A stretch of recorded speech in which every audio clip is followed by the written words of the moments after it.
afternoon, everyone. We are the Group 6. I am Yago Jelame. And I am Giselle Rodriguez. I am Mylene Pitiluna. And we're going to report about the Chapter 9, which is the laws, policies, and programs for Philippine women. So the Chapter 9 will be laws, policies, and programs for Philippine women. To start with, we have our objectives. So first, at the end of this chapter, the students should be able to first name the Philippine laws that protect and empower women. Then second, explain the importance of policies that protect and empower women. And lastly, state the aims of these policies for women and for the society as a whole.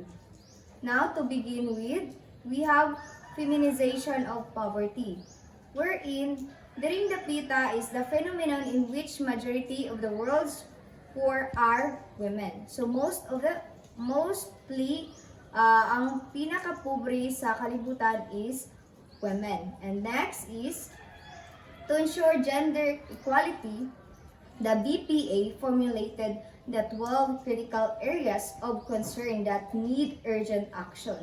So first is the persistent and increasing burden of poverty on women, in which ang kapobrehon sa mga kababaihan kay kaning continuously nga ga-increase. And then second is inequalities and inequities in the unequal access to education and training.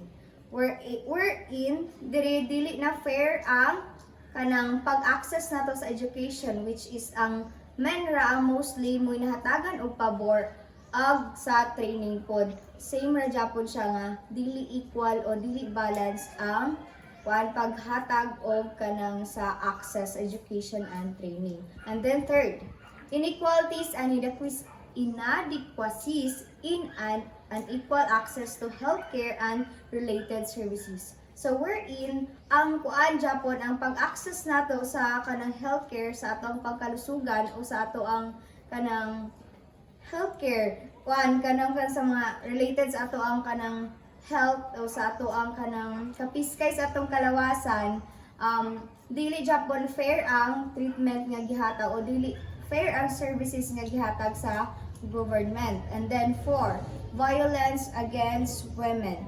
So diri pod kay mostly ginakuan na ang mga kababaihan kanang diri kay kanang bisag unsa ra ang mga kababaihan like violent na sa mga kalalakian. And then sa ikalima is the effects of armed or other kinds of conflict on women, including those living under foreign occupation.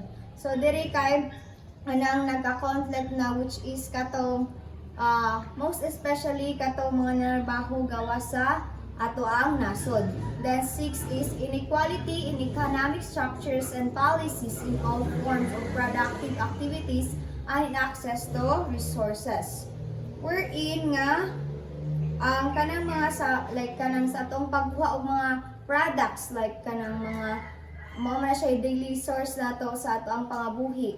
Unya dili equal ang ato ang na-receive sa mga women. Then ika-7, inequality between men and women in the sharing of power and decision making at all levels. So as we all know nga like kanang given na jud nga pag lalaki mao jud kunoy maayo sa decision making, and kanang ang mga kababaihan pod is lesser ilang power compare sa men kay mas stronger man daw ang men, so mao nang higher sila og kanang powers og sa kanang decision making. And then kay less ay like emotional man gud ang women, that's why murag na na down gani ang women kay in terms of decision making kay mga kuanan ilahang emotion. And then 8, insufficient mechanism at all levels to promote advancement of women.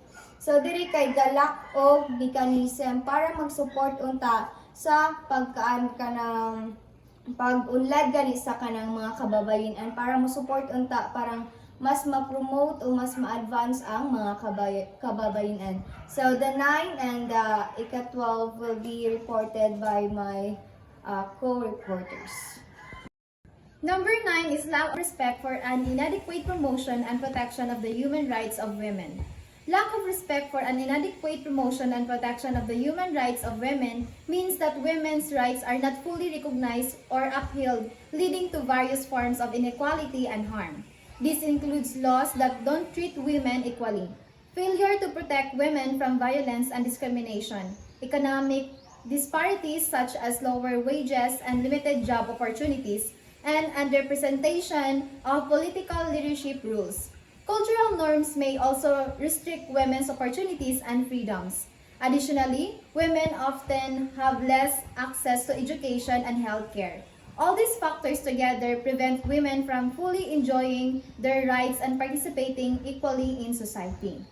Number 10 is stereotyping of women and inequality in women's access and participation in all communication systems, especially in the media.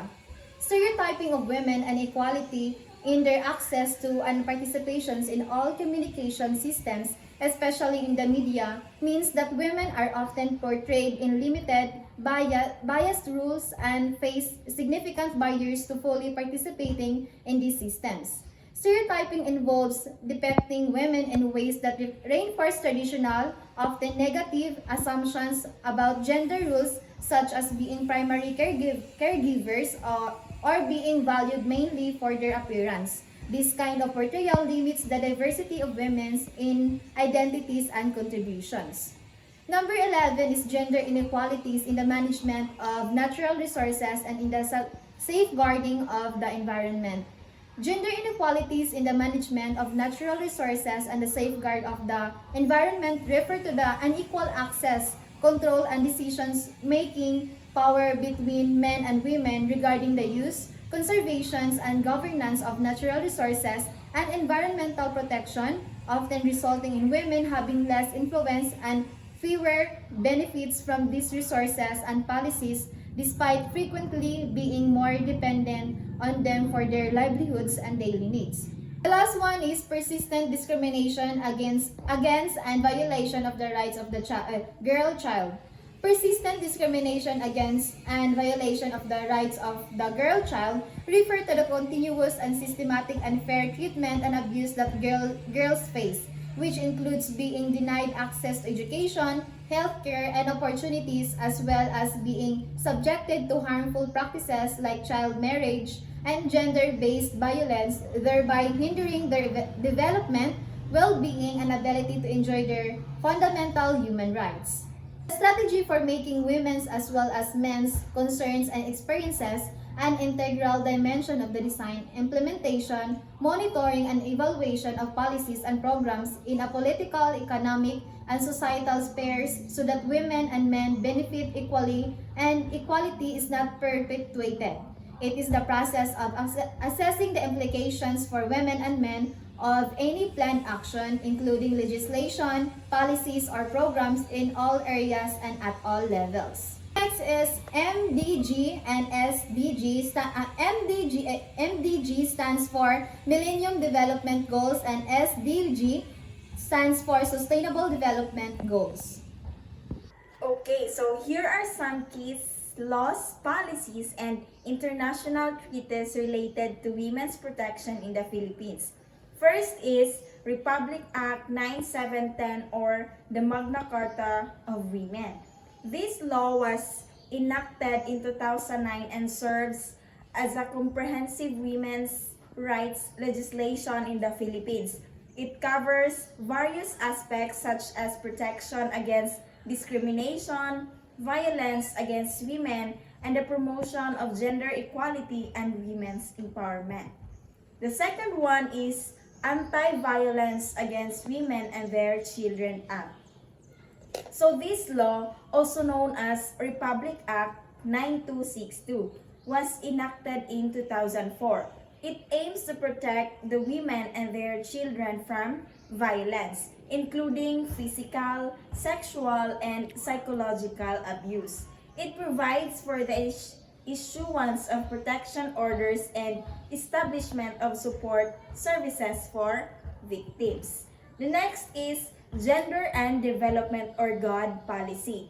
The Philippine government has adopted a GOD policy, which mainstreams gender perspectives in all its programs. policies, and activities. It ensures that women's needs and concerns are integrated into the development agenda, promoting gender equality and women's empowerment.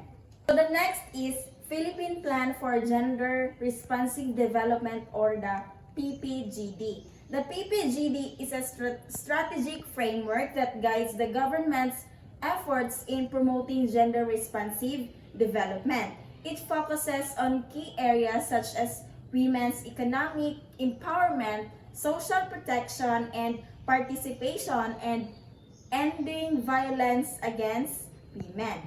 So the next one is Convention on the Elimination of All Forms of Discrimination Against Women, or the CEDAW. The Philippines ratified CEDAW in 1981.